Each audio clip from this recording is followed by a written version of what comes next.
On s'est moqué de lui parce qu'il n'avait pas d'électricité chez lui. On s'est moqué de lui parce qu'il étudiait sous un lampadaire au milieu de la poussière et des moustiques. On lui a dit qu'un enfant pauvre ne devient pas ingénieur. Mais personne ne savait que chaque nuit, sous cette lumière jaune tremblante, il construisait déjà son avenir.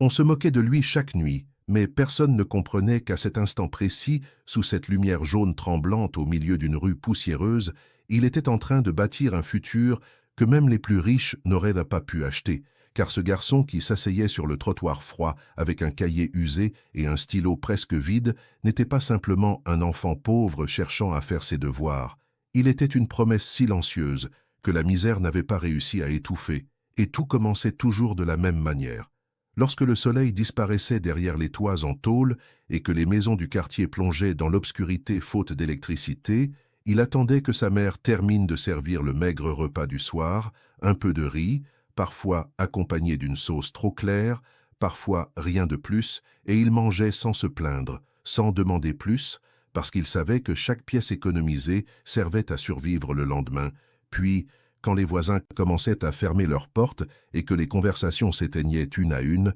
il prenait son vieux sac d'école, l'ouvrait pour vérifier que ses feuilles n'avaient pas été abîmées par l'humidité, glissait son cahier sous son bras et sortait dans la nuit, marchant doucement pour ne pas inquiéter sa mère, mais suffisamment déterminé pour que ses pas ne trahissent aucune hésitation, car au bout de la rue se trouvait ce lampadaire public, planté comme un gardien solitaire au milieu du carrefour, diffusant une lumière faible mais constante, une lumière que la mairie avait installée sans imaginer qu'elle deviendrait l'outil le plus précieux d'un enfant qui rêvait plus grand que sa condition, et il s'asseyait toujours au même endroit, dos contre le poteau, jambes repliées, cahier posé sur ses genoux, ignorant le froid du béton et les moustiques qui tournaient autour de son visage concentré pendant que les motos passaient en soulevant la poussière et que certains passants ralentissaient pour observer la scène avec un mélange d'étonnement et de pitié. Car pour beaucoup, un enfant qui étudie dans la rue est une image triste, presque inutile, comme si l'effort n'avait pas sa place dans un décor aussi modeste, mais lui ne voyait pas la rue, il ne voyait pas les regards. Il voyait des chiffres, des équations, des schémas qu'il traçait maladroitement en essayant de comprendre comment fonctionnent les ponts, comment circulent les courants électriques, comment on transforme une idée en structure solide. Et chaque fois qu'il levait les yeux vers la lumière au-dessus de lui, il se rappelait que ce simple lampadaire représentait ce qu'il voulait devenir, quelqu'un capable d'apporter de la lumière là où il n'y en a pas. Pourtant, les moqueries ne tardèrent pas, d'abord discrètes, puis ouvertes. Des adolescents qui riaient en passant, lançant des phrases blessantes, lui demandant s'il pensait devenir ministre ou président en s'asseyant sur un trottoir, certains frappant volontairement le poteau pour faire vaciller l'ampoule, savourant l'instant où l'ombre avalait ses pages et où il croyait avoir éteint son ambition, mais il ne criait pas, il ne se battait pas. Il ramassait simplement ses affaires et marchait jusqu'au lampadaire suivant, plus loin, plus isolé, répétant le même rituel, car il avait compris très tôt que la pauvreté ne se combat pas par la colère, mais par la constance, et pendant que les autres enfants dormaient ou jouaient, lui restait là, parfois jusqu'à ce que ses yeux brûlent de fatigue, parfois jusqu'à ce que la rosée humidifie les feuilles de son cahier, et sa mère, derrière la petite fenêtre de leur maison sombre, l'observait en silence, le cœur serré, entre la fierté et l'inquiétude, se demandant si le monde serait assez juste pour récompenser un tel effort, car elle savait que les rêves coûtent cher quand on n'a presque rien, elle savait que le lycée demanderait des frais, que les examens exigeraient des livres qu'il ne pouvait pas toujours acheter, mais elle voyait aussi dans le regard de son fils une détermination qu'aucune coupure d'électricité ne pouvait éteindre, et un soir, alors que le vent soufflait plus fort que d'habitude et que la lumière du lampadaire vacillait dangereusement, il posa son stylo, regarda ses mains noircies par l'encre et murmura à voix basse une phrase que personne n'entendit, sauf peut-être la nuit elle-même. Un jour, je construirai des choses plus solides que cette lumière. Et il reprit son exercice, ignorant les rires au loin, ignorant le froid, ignorant la fatigue, parce qu'au fond de lui, il avait déjà compris quelque chose que beaucoup n'apprennent jamais. Ce n'est pas l'endroit où tu étudies qui définit ton avenir, c'est la décision de continuer quand tout autour de toi suggère d'abandonner. Et tandis que le quartier sombrait dans un sommeil paisible, le garçon sous le lampadaire traçait encore des lignes tremblantes sur son cahier, sans savoir que cette scène modeste deviendrait un jour le souvenir fondateur d'une ascension que personne n'aurait osé prédire. Car la lumière qui brillait au-dessus de lui n'éclairait pas seulement ses pages, elle éclairait déjà un destin que la pauvreté croyait avoir verrouillé. Les nuits suivantes devinrent plus lourdes, non pas à cause du froid ou des moustiques, mais à cause des regards qui s'attardaient un peu trop longtemps sur lui, car désormais tout le quartier connaissait le garçon du lampadaire. Et ce surnom, répété d'abord avec amusement, se transforma peu à peu en étiquette, en caricature, en sujet de plaisanterie que certains utilisaient pour se divertir quand l'ennui tombait, et un soir, alors qu'il était plongé dans un exercice de mathématiques particulièrement difficile, essayant de comprendre une formule qu'il avait copiée plusieurs fois sans réussir à en saisir toute la logique, un groupe d'adolescents s'arrêta à quelques mètres de lui, leurs silhouettes découpées par la lumière jaune, leur rire déjà prêt avant même qu'il ne parle, et l'un d'eux lança d'une voix forte « Regardez-le encore, il croit qu'il va devenir ingénieur avec un lampadaire !» Les autres éclatèrent, certains imitant un professeur sévère, d'autres feignant de lui poser des questions absurdes, et pendant quelques secondes, le garçon sentit une chaleur monter dans sa poitrine, pas la chaleur de la honte, mais celle d'une colère qu'il n'osait pas exprimer, car il savait que répondre aurait alimenté leur amusement. Alors il baissa les yeux vers son cahier, tenta de relire l'énoncé, mais les mots semblaient se brouiller, les chiffres dansaient devant lui, et pour la première fois, le bruit extérieur réussit à pénétrer son concentration, à fissurer ce mur invisible qu'il avait construit autour de lui pour se protéger, et quand l'un des adolescents frappa violemment le poteau du lampadaire, faisant vaciller l'ampoule et plongeant momentanément la rue dans une semi-obscurité, les rires redoublèrent, comme si l'extinction temporaire de la lumière confirmait symboliquement ce qu'ils pensèrent de lui. Mais il resta immobile, respirant lentement, attendant que la lumière se stabilise, puis il reprit son stylo et continua à écrire, chaque lettre tracée avec une détermination nouvelle, comme une réponse silencieuse à ceux qui tentèrent de le réduire à un spectacle. Cependant, les moqueries ne s'arrêtèrent pas là, elles s'infiltrèrent à l'école, dans les couloirs étroits où les murs portaient encore des traces de peinture écaillées, où les élèves chuchotaient en le voyant passer, certains l'appelant « Monsieur Lampadaire », avec un sourire narquois, d'autres lui demandant s'il comptait installer une prise électrique dans la rue pour faire ses expériences, et ces remarques, répétées jour après jour, commencèrent à peser sur ses épaules plus lourdement que son sac d'école, car il n'était pas seulement confronté à la pauvreté matérielle, mais à une pauvreté de regard, à cette conviction collective que certaines origines imposent des limites invisibles, et un après-midi, alors qu'il présentait un exercice au tableau, sa voix trembla légèrement, non par ignorance, mais par la conscience aiguë que plusieurs regards attendaient sa moindre erreur pour éclater de rire, et lorsque le professeur le félicita pour la justesse de son raisonnement, un silence gêné parcourut la classe, suivi de quelques soupirs déçus, comme si sa réussite dérangeait l'ordre établi des rôles. Et ce soir-là, sous le lampadaire, il sentit pour la première fois une fatigue différente, une fatigue morale, celle qui murmure que peut-être les autres ont raison, que peut-être il se bat contre quelque chose de trop grand, et il posa son stylo, leva les yeux vers la lumière, observant les insectes qui tournaient autour de l'ampoule brûlante, attirés par une clarté qui les consume parfois, et il se demanda s'il n'était pas lui aussi attiré par un rêve trop lumineux pour sa réalité. Mais à cet instant précis, il entendit le bruit discret d'une fenêtre qui s'ouvrait et aperçut la silhouette de sa mère dans l'encadrement, immobile, silencieuse. Et dans son regard, il ne vit ni doute ni pitié, seulement une confiance simple, profonde, celle d'une femme qui n'a peut-être pas fait d'études, mais qui reconnaît la valeur de l'effort quand elle la voit, et cette image suffit à raviver quelque chose en lui, une flamme plus stable que celle du lampadaire, une conviction que même si les rires continuent, même si la lumière vacille, même si les obstacles se multiplient, son combat ne se joue pas contre les moqueries, mais contre ses propres limites, et il reprit son cahier, corrigea l'erreur qu'il avait laissée inachevée, recommença l'exercice depuis le début, ligne après ligne, chiffre après chiffre, comme on reconstruit un mur pierre par pierre, et tandis que la nuit avançait et que les adolescents finissaient par se lasser de leur divertissement, retournant à leurs occupations, le garçon resta là plus longtemps que d'habitude, non par défi envers eux, mais par défi envers lui-même, déterminé à prouver que la lumière sous laquelle il étudiait n'était pas une humiliation, mais un point d'ancrage, et sans le savoir, ses moqueries répétées, ses rires qui tentèrent de le distraire, devinrent paradoxalement le carburant d'une résilience qui grandissait à chaque blessure, car plus on lui rappelait ce qu'il n'avait pas, plus il se concentrait sur ce qu'il pouvait devenir. Et quand enfin il rangea ses affaires et se leva, ses jambes engourdies par des heures passées sur le béton, il jeta un dernier regard au lampadaire, comme pour sceller un pacte silencieux avec cette lumière fragile, un pacte qui disait que tant qu'elle brillerait, lui continuerait, malgré les rires, malgré les doutes, malgré la fatigue, car au fond de lui, il commençait à comprendre que la vraie force ne naît pas dans le confort, mais dans la capacité à rester debout quand tout le monde s'attend à te voir t'effondrer.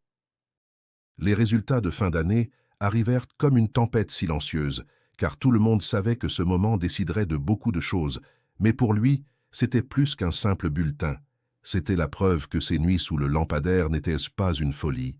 Et le matin où le directeur appela son nom pour annoncer qu'il était premier de sa classe, un silence dense s'installa dans la cour poussiéreuse de l'école, un silence où même ceux qui s'étaient moqués baissèrent les yeux, non par respect soudain, mais parce que la réalité venait de fissurer leur certitude, et tandis que les applaudissements timides résonnaient, il ne ressentit ni triomphe ni arrogance, seulement un soulagement discret, presque fragile, comme si cette victoire devait encore être protégée du doute. Cependant la joie fut de courte durée, car le passage au lycée exigeait des frais d'inscription que sa famille n'avait pas, et le soir même, assis autour d'une table bancale éclairée par une lampe à pétrole, ses parents comptèrent les billets froissés, les pièces éparpillées, recomptèrent encore, puis échangèrent un regard lourd de vérité. Il manquait beaucoup, trop pour espérer sans aide, et son père murmura que peut-être il pourrait travailler une année, économiser, retenter plus tard. Mais ces mots frappèrent le garçon plus violemment que toutes les moqueries réunies, car pour la première fois, l'obstacle n'était pas un rire, ni une insulte, mais une barrière concrète, froide, financière, et cette nuit-là, sous le lampadaire, ses cahiers restèrent fermés quelques minutes. Il fixait le sol, sentant une fatigue nouvelle envahir son corps, une fatigue née de la possibilité réelle que ses efforts puissent s'arrêter non par manque de capacité, mais par manque d'argent. Et il se demanda si la lumière au-dessus de lui avait des limites qu'il ne pourrait jamais franchir. Pourtant, il ouvrit finalement son cahier, non par espoir immédiat, mais par refus d'abandonner avant que tout ne soit définitivement perdu.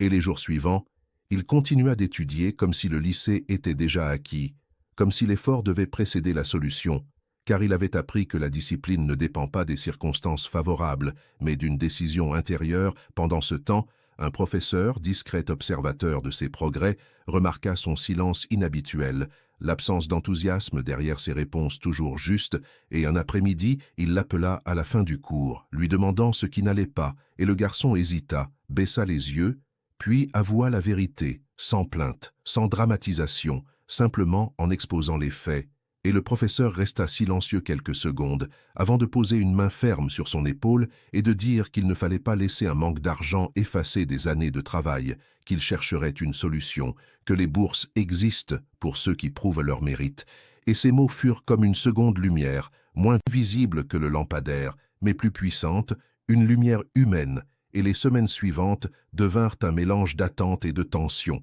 car pendant qu'il continuait à étudier chaque nuit, à résoudre des problèmes plus complexes, à rêver de ponts et de circuits électriques, sa famille attendait la réponse des dossiers déposés. Chaque bruit de moto devant la maison faisait lever les têtes, chaque enveloppe glissée sous la porte faisait battre les cœurs plus vite. Et puis un matin, l'appel arriva, bref, officiel, annonçant qu'il avait obtenu une bourse partielle, pas totale, mais suffisante pour ouvrir la porte du lycée, et sa mère s'assit lentement, les larmes aux yeux, répétant que Dieu n'oublie pas les enfants qui se battent,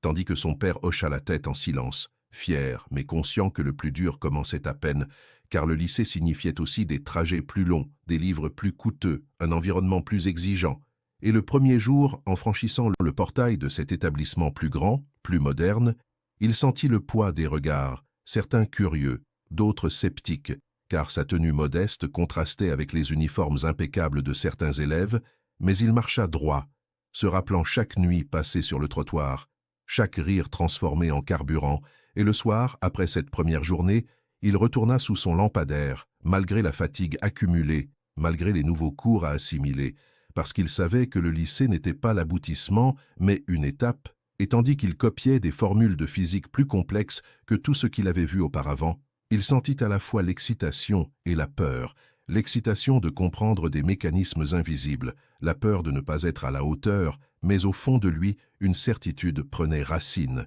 Si la pauvreté n'avait pas réussi à l'arrêter, si les moqueries n'avaient pas brisé sa volonté, alors les difficultés académiques ne feraient que renforcer sa capacité à s'adapter, et ainsi chaque nuit devint un champ de bataille silencieux où il affrontait non seulement des équations, mais ses propres limites, découvrant que le prix des rêves ne se paie pas en une seule fois, mais en sacrifices répétés, en doutes surmontés, en efforts invisibles que personne ne célèbre, et quand il leva les yeux vers la lumière, il comprit que le lampadaire n'était plus seulement un outil, il était le témoin de son évolution, le symbole d'une résistance qui ne dépendait plus seulement d'un environnement, mais d'un engagement intérieur qu'aucune barrière financière ne pouvait totalement éteindre, car désormais, il savait que chaque obstacle franchi renforçait la solidité de son ambition, et que la route vers l'ingénierie serait longue, exigeante, parfois injuste, mais qu'il avait déjà appris l'essentiel. Continuer quand la solution n'est pas encore visible, avancer même quand la réponse tarde, et croire que l'effort précède toujours l'ouverture des portes, même celles qui semblent verrouillées par la pauvreté. Le lycée n'était pas seulement plus grand, il était plus dur, plus exigeant, plus impitoyable, et dès les premières semaines, le garçon comprit que la bataille avait changé de forme, car ici, il ne suffisait plus d'être discipliné, il fallait être excellent, rapide, résistant, et chaque journée ressemblait à une course contre le temps, se lever avant l'aube pour aider sa mère à porter des sacs d'eau jusqu'à la maison, marcher de longues minutes jusqu'à l'arrêt de bus, suivre des cours complexes où les enseignants avançaient à un rythme que beaucoup trouvaient déjà difficile, puis rentrer tard, souvent épuisé, avaler un repas simple et ressortir sous le lampadaire, comme s'il était lié à cette lumière par une promesse silencieuse qu'il n'avait jamais formulée à haute voix, mais qu'il respectait avec une fidélité presque sacrée. Pourtant, malgré toute sa volonté, son corps commença à envoyer des signaux qu'il ne pouvait plus ignorer, des maux de tête persistants, des vertiges légers quand il se levait trop vite, une fatigue qui alourdissait ses paupières au point que parfois les lignes de son cahier se mélangeaient. Et un soir, alors qu'il tentait de résoudre un problème de physique particulièrement complexe sur les forces et les structures, il sentit sa vision se troubler, le monde autour de lui se mit à tourner légèrement, et il posa instinctivement une main sur le béton pour ne pas tomber, respirant profondément pour retrouver son équilibre. Mais ce moment de faiblesse le terrifia plus que les moqueries passées, car il comprit que la détermination ne suffit pas toujours à protéger le corps contre l'épuisement, et que la pauvreté impose un rythme qui ne laisse que peu d'espace au repos. Les voisins remarquèrent son teint plus pâle, sa silhouette plus fine, et certains murmurèrent qu'il en faisait trop, qu'aucun diplôme ne vaut la santé, qu'il finira par tomber malade pour rien, et ces paroles, même prononcées sans méchanceté, semèrent un doute nouveau dans son esprit, un doute plus subtil que les rires, plus dangereux peut-être, car il portait le masque du conseil raisonnable. Un soir, sa mère sortit discrètement de la maison et s'approcha de lui sous le lampadaire, chose qu'elle faisait rarement, et elle s'assit à côté de lui, posa sa main sur son épaule et dit doucement qu'elle avait peur qu'il se brise, à force de vouloir être trop fort, qu'elle ne voulait pas le voir souffrir pour un rêve qui pourrait attendre, et ces mots le frappèrent avec une douceur douloureuse, car il savait que derrière cette inquiétude se cachait un amour immense, mais aussi la peur de le perdre, à cause d'une ambition qui dépassait leur réalité quotidienne. Il regarda sa mère, observa les rides prématurées autour de ses yeux, les traces de fatigue sur son visage,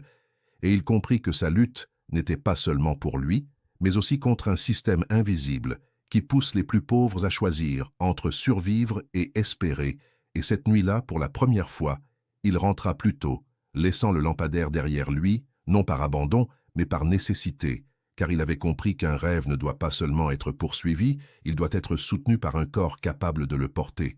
Les jours suivants, il apprit à gérer son énergie, à organiser ses heures avec plus de stratégie, à étudier parfois à la bibliothèque de l'école, quand c'était possible pour éviter certaines nuits trop longues, mais malgré ces ajustements, la pression académique augmentait, les examens devenaient plus difficiles, les compétitions internes plus intenses, et il se retrouva un jour face à un échec inattendu, une note bien en dessous de ses attentes dans une matière qu'il pensait maîtriser, et cette feuille rendue avec un simple chiffre écrit en rouge lui donna l'impression que tous ses sacrifices étaient soudain remis en question, car il n'était plus le premier sans effort apparent, Il devenait un élève parmi d'autres, confronté à des jeunes qui avaient accès à des cours privés, à des chambres éclairées, à des repas réguliers, et ce contraste raviva en lui une frustration qu'il avait longtemps maîtrisée. Une frustration née de l'inégalité silencieuse qui accompagne chaque ambition issue d'un quartier pauvre.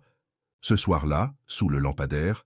il resta longtemps immobile, le cahier ouvert, mais les pages blanches, se demandant si la fatigue accumulée avait commencé à grignoter son excellence, si son corps et son esprit pouvaient vraiment soutenir ce rythme encore des années, et il sentit une larme discrète couler sur sa joue, non pas par faiblesse, mais par surcharge, par accumulation de pressions invisibles que personne ne mesure quand on regarde simplement un enfant assis dans la rue, et pourtant, après ce moment de fragilité, quelque chose de plus profond émergea, une compréhension nouvelle que le chemin vers l'ingénierie ne serait pas une ligne droite, qu'il y aurait des chutes, des retards, des moments où le corps réclame ce que la volonté refuse. Et il prit une décision différente cette fois-ci. Il n'allait pas se battre contre lui-même, il allait apprendre à avancer avec ses limites, à transformer la fatigue en signal d'organisation plutôt qu'en preuve d'incapacité. Et ainsi, le lendemain, il alla voir son professeur de physique, lui demanda de l'aide pour comprendre ses erreurs, accepta humblement ses lacunes, et cette démarche, simple mais courageuse, marqua un tournant, car il comprit que la vraie force ne réside pas seulement dans la capacité à endurer, mais dans celle d'ajuster, de reconnaître quand le corps veut abandonner et d'écouter sans renoncer. Et tandis qu'il retournait ce soir-là sous le lampadaire, la lumière lui sembla moins dure, presque complice, comme si elle reconnaissait en lui non seulement la détermination brute, mais une maturité nouvelle, celle d'un jeune homme qui apprend que la réussite ne se construit pas en ignorant la douleur, mais en la traversant intelligemment. Et au milieu de la nuit, alors que la fatigue tentait encore de fermer ses paupières, il releva la tête, fixa l'ampoule au-dessus de lui, et murmura à nouveau, plus calmement cette fois, « Je ne m'arrêterai pas, mais j'apprendrai à tenir plus longtemps. » Sans savoir que les défis à venir seraient encore plus grands, encore plus exigeants, et que la prochaine épreuve ne testerait pas seulement son endurance physique, mais la solidité même de son rêve face à une tentation inattendue. L'année suivante apporta un défi qu'il n'avait jamais vraiment envisagé, un défi silencieux, insidieux, plus dangereux que la fatigue ou les moqueries, la tentation d'abandonner pour soulager sa famille, car malgré la bourse partielle, les frais restaient lourds, les manuels coûtaient cher, les transports augmentaient, et son père, dont les petits travaux devenaient de plus en plus rares, rentrait souvent à la maison les épaules affaissées, les mains vides, évitant le regard de son fils comme s'il s'excusait de ne pas pouvoir faire plus, et un soir particulièrement difficile, après un repas presque symbolique, le père posa calmement sa main sur la table et dit qu'il avait trouvé une possibilité d'emploi pour lui dans un atelier de mécanique, rien de glorieux mais honnête, payé immédiatement, et que peut-être il serait plus raisonnable de mettre les études en pause, juste quelques années, le temps que la situation s'améliore, et ces mots tombèrent dans la pièce comme une pluie froide, car ils ne venaient pas d'un manque d'amour, mais d'une volonté de survie, et le garçon sentit son cœur se serrer, non par colère, mais par conflit intérieur, car il comprenait la logique, il voyait les factures, il sentait la pression, et pour la première fois, le chemin vers l'ingénierie sembla se diviser en deux routes distinctes, celle du rêve incertain et celle du revenu immédiat. Cette nuit-là, il ne sortit pas immédiatement sous le lampadaire. Il resta assis dans l'obscurité de la maison, écoutant le souffle irrégulier de sa mère endormie, les bruits lointains du quartier, et il imagina sa vie s'il acceptait l'atelier. Il se vit couvert de graisse, travaillant dur, gagnant un peu d'argent, peut-être même aidant davantage sa famille à court terme. Et cette image n'était pas honteuse, elle était respectable, mais elle n'était pas celle qu'il portait dans son cœur depuis des années, elle n'était pas celle qui le faisait supporter le béton froid chaque nuit. Finalement, il se leva et marcha jusqu'au lampadaire, plus lentement que d'habitude, comme si chaque pas pesait plus lourd, et en s'asseyant, il ouvrit son cahier mais ne lut pas immédiatement. Il regarda la lumière, cherchant une réponse que le métal et l'ampoule ne pouvaient pas lui donner, et dans ce silence, il comprit que la tentation d'abandonner n'est jamais bruyante. Elle est douce, raisonnable, presque séduisante, car elle promet un soulagement rapide à une douleur prolongée. Les jours suivants, l'atelier devint une réalité concrète. Il y passa un après-midi pour observer, écoutant le bruit des machines, sentant l'odeur de l'huile et du métal chauffé, voyant des hommes travailler dur mais rentrer chez eux avec un salaire stable. Et pendant un instant, il se demanda si la stabilité ne valait pas plus que l'incertitude d'années d'études encore plus exigeantes. Mais en regardant un moteur démonté sur une table, il sentit une curiosité naturelle naître en lui, une envie de comprendre non seulement comment réparer, mais comment concevoir, comment améliorer, comment créer, et cette différence subtile raviva sa détermination, car il réalisa que son rêve ne se limitait pas à gagner de l'argent, il voulait transformer les choses, pas seulement les entretenir. Le soir, de retour sous le lampadaire, il se mit à résoudre des problèmes de mécanique avec une intensité nouvelle, reliant les concepts théoriques aux pièces qu'il avait vues dans l'atelier. Et cette connexion entre le monde pratique et le monde académique renforça sa conviction que son chemin passait par la compréhension profonde, par l'ingénierie, pas par l'abandon précoce. Pourtant, la pression familiale restait là, visible dans les silences de son père, dans les regards fatigués de sa mère, et un soir, il prit la parole avec une maturité surprenante, expliquant calmement qu'il était prêt à travailler les week-ends, à réduire certaines dépenses, à chercher des petits emplois temporaires, mais qu'il ne voulait pas arrêter les études, pas maintenant, pas après tout ce qu'ils avaient traversé, et dans ses yeux, il y avait une détermination qui ne ressemblait plus à celle d'un enfant obstiné, mais à celle d'un futur adulte conscient du poids de ses choix, et son père resta silencieux longtemps avant de hocher lentement la tête, comme s'il reconnaissait que ce combat ne lui appartenait plus, qu'il devait faire confiance à la force de son fils. Les semaines suivantes furent un équilibre fragile entre travail occasionnel et études intensives, entre fatigue et espoir, et parfois, sous le lampadaire, ses paupières se fermaient quelques secondes de trop, son stylo glissait de ses doigts, mais il se réveillait, reprenait, corrigeait, persévérait, car il avait compris que la tentation d'abandonner reviendrait peut-être encore, sous d'autres formes, mais que chaque fois qu'il la traverserait, son rêve deviendrait plus solide, moins naïf, plus enraciné dans la réalité. Et ainsi, au milieu d'une nuit particulièrement calme, alors que la rue semblait enfin paisible, il leva les yeux vers la lumière et murmura presque pour lui-même que les raccourcis séduisent toujours quand la route est longue, mais que les ponts les plus solides se construisent lentement, avec patience et précision, sans savoir que bientôt, une opportunité inattendue allait apparaître, non pas comme un miracle, mais comme la récompense silencieuse de toutes ces nuits où il avait choisi de continuer, malgré la facilité tentante d'arrêter. L'opportunité ne frappa pas à sa porte avec éclat, elle arriva discrètement, presque timidement, un après-midi ordinaire où il pensait simplement rendre un devoir de mathématiques particulièrement difficile. Car ce jour-là, un concours régional de sciences avait été annoncé au lycée, un concours réservé aux élèves, capables de présenter un projet technique concret, et beaucoup d'étudiants hésitaient à participer, intimidés par la complexité des exigences, mais quand le professeur de physique évoqua la possibilité de concevoir un prototype capable d'améliorer l'éclairage public dans les quartiers défavorisés, le cœur du garçon se serra d'une manière particulière, car il pensa immédiatement au lampadaire sous lequel il avait passé tant de nuits. Il pensa à la lumière fragile qui avait accompagné ses révisions, et une idée germa en lui, une idée audacieuse,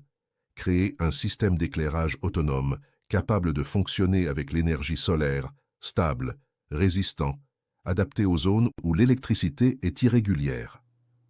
Les autres élèves parlaient déjà de projets impressionnants, de robots miniatures, d'applications numériques, de dispositifs complexes, et lui se sentit un instant minuscule face à leurs ambitions.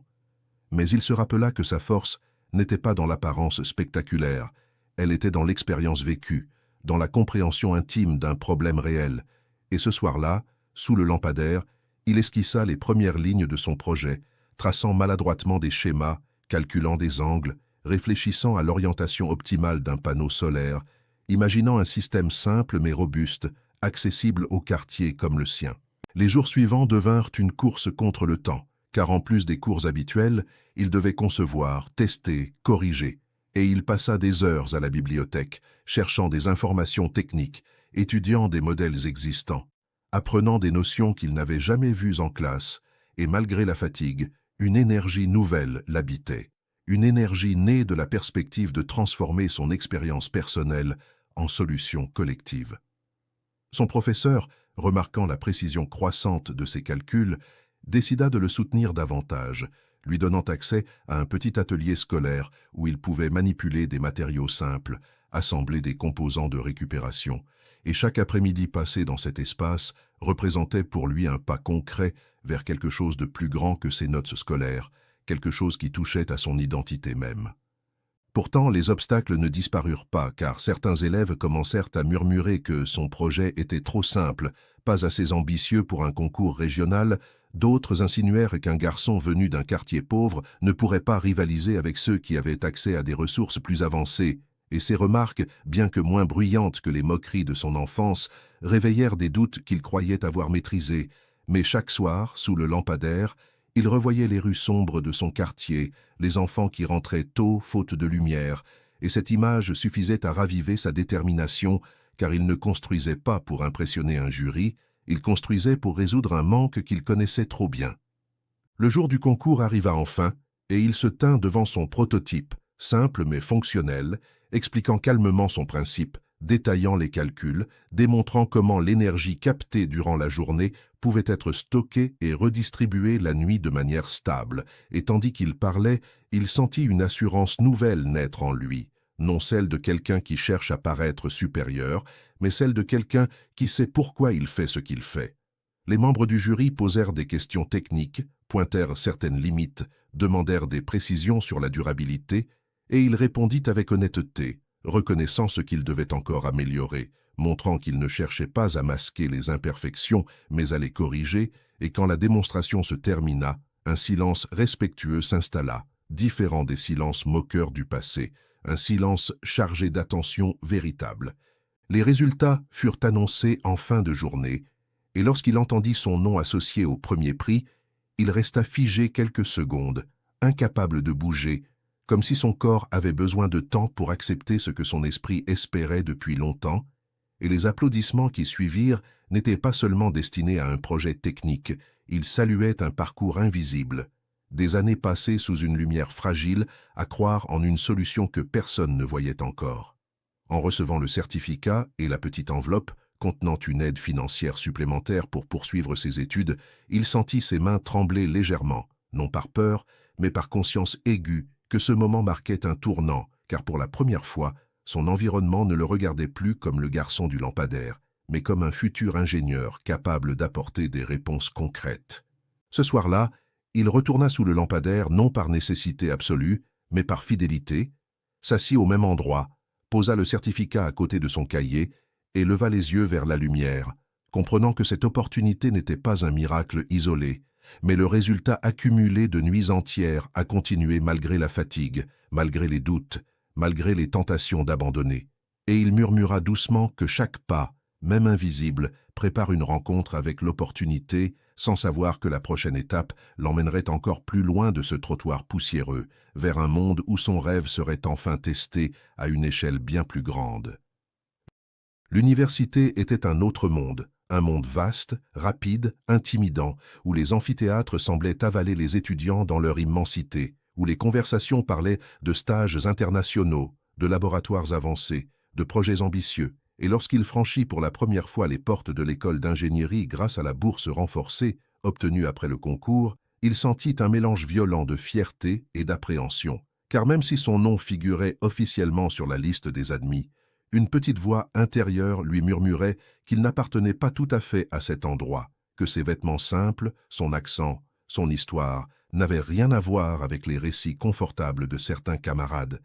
Mais il se rappela aussitôt que la lumière du lampadaire ne lui avait jamais demandé d'où il venait. Elle avait seulement éclairé ses efforts, et cette pensée l'accompagna dans les premières semaines difficiles, quand les cours devinrent extrêmement techniques, quand les équations dépassaient ce qu'il avait imaginé,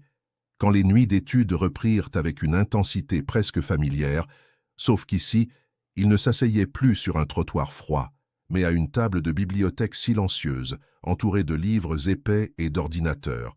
Pourtant, malgré cet environnement plus confortable, il retrouvait parfois en lui la même solitude dense que sous le lampadaire, la même nécessité de se concentrer pendant que d'autres semblaient avancer avec plus d'aisance. Les premiers examens universitaires furent un choc. Il ne fut pas premier, il ne brilla pas immédiatement, et pour la première fois depuis longtemps, il goûta à l'anonymat académique, un anonymat qui aurait pu le décourager s'il n'avait pas appris très tôt que la constance vaut plus que les éclats rapides. Alors il travailla méthodiquement, reprenant chaque concept mal compris, demandant de l'aide quand nécessaire, acceptant l'humilité comme outil plutôt que comme humiliation, et au fil des semestres, ses résultats s'améliorèrent, son nom commença à apparaître dans des listes d'étudiants recommandés pour des projets pratiques, puis pour des stages, et un jour, il fut sélectionné pour intégrer une équipe chargée de concevoir un système d'éclairage durable pour des zones rurales isolées. Un projet qui résonna en lui comme une boucle qui se referme, car il reconnut immédiatement l'écho de ses nuits passées sous le lampadaire, et lorsqu'il présenta ses idées devant des ingénieurs expérimentés, il parla non seulement en technicien, mais en témoin, expliquant comment une lumière stable peut changer la trajectoire d'un enfant, comment un simple point lumineux dans l'obscurité peut devenir le centre d'un rêve, et cette sincérité ajoutée à sa rigueur technique marqua les esprits. Les années universitaires passèrent dans un mélange d'efforts intenses, de petites victoires et de moments de doute surmontés, jusqu'au jour où, vêtu d'une toge noire, il monta sur une scène pour recevoir son diplôme d'ingénieur, et dans l'assemblée, sa mère pleurait silencieusement. Son père regardait droit devant lui pour cacher l'émotion qui gonflait sa poitrine, et au moment où il serra le diplôme contre lui, il ne vit pas les projecteurs. Il revit le lampadaire, la poussière, les rires, les nuits froides, les doutes murmurés dans l'obscurité. Quelques années plus tard, il se tenait sur un chantier immense, casque blanc sur la tête, plan détaillé entre les mains, supervisant l'installation d'un système d'éclairage autonome dans plusieurs quartiers défavorisés, un système inspiré de son premier prototype, amélioré, perfectionné, adapté à grande échelle, et tandis que les ouvriers installaient les panneaux solaires, et que les premières lumières s'allumaient progressivement au crépuscule. Il sentit une émotion presque insoutenable, car il comprenait que ce qu'il voyait n'était pas seulement un projet réussi, c'était une réponse concrète à une enfance vécue dans l'obscurité.